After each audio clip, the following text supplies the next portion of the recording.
रमेश अपने शहर का एक सफल व्यापारी था। पिता के निधन के बाद उसकी बूढ़ी माँ ही उसके परिवार की सबसे बड़ी जिम्मेदारी थी।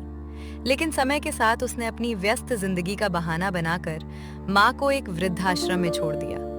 शुरुआत में उसने हर महीने मिलने का वादा किया, मगर धीरे धीरे वो वादा भी केवल शब्द बनकर रह गया। महीने सालों में बदल गए और माँ अपने बेटे की एक झलक पाने के लिए हर शाम आश्रम के दरवाजे की ओर उम्मीद भरी निगाहों से देखती रहती।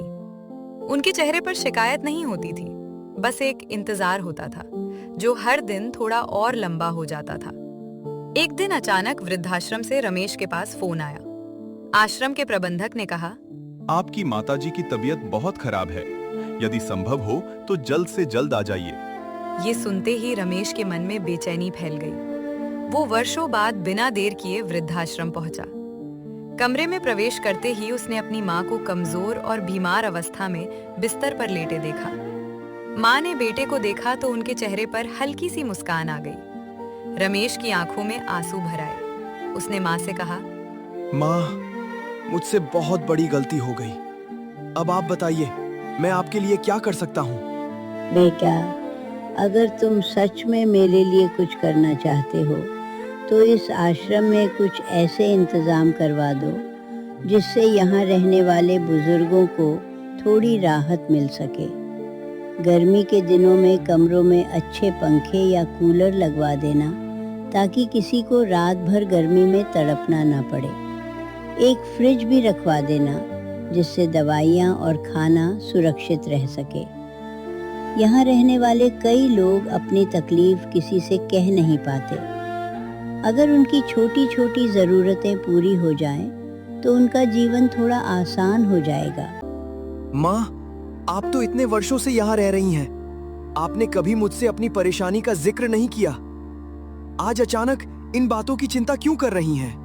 बेटा, मैंने अपनी उम्र में बहुत कुछ सह लिया है।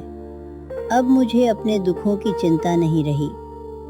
लेकिन मुझे उस दिन का डर सताता है जब तुम्हारे बच्चे बड़े होंगे और यदि वे भी तुम्हारे साथ वही व्यवहार करें जो तुमने मेरे साथ किया, तब शायद तुम्हें इन तकलीफ़ों का सामना करना पड़े।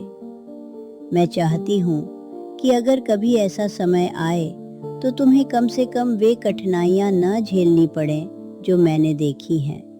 माँ की ये बात रमेश के दिल में तीर की तरह उतर गई। उसे अपनी गलती का गहरा एहसास हुआ।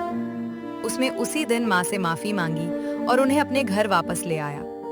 इतना ही नहीं, उसने वृद्धाश्रम की व्यवस्था भी बेहतर करवाई ताकि वहां रहने वाले सभी बुजुर्ग सम्मान और सुविधा के साथ जीवन बिता सकें। उस दिन रमेश ने समझ लिया कि माता पिता केवल जन्म देने वाले नहीं होते, बल्कि जीवन भर निस्वार्थ प्रेम और त्याग करने वाले सबसे बड़े शुभचिंतक होते हैं। उनके साथ किया गया व्यवहार ही आने वाली पीढ़ियों के लिए सबसे बड़ी सीख बनता है। कहानी की सीख, जो सम्मान और प्रेम हम अपने माता पिता को देते हैं, वही संस्कार हमारी अगली पीढ़ी सीखती है। माता पिता का आदर केवल हमारा कर्तव्य ही नहीं, बल्कि हमारे भविष्य का प्रतिबिंब भी है।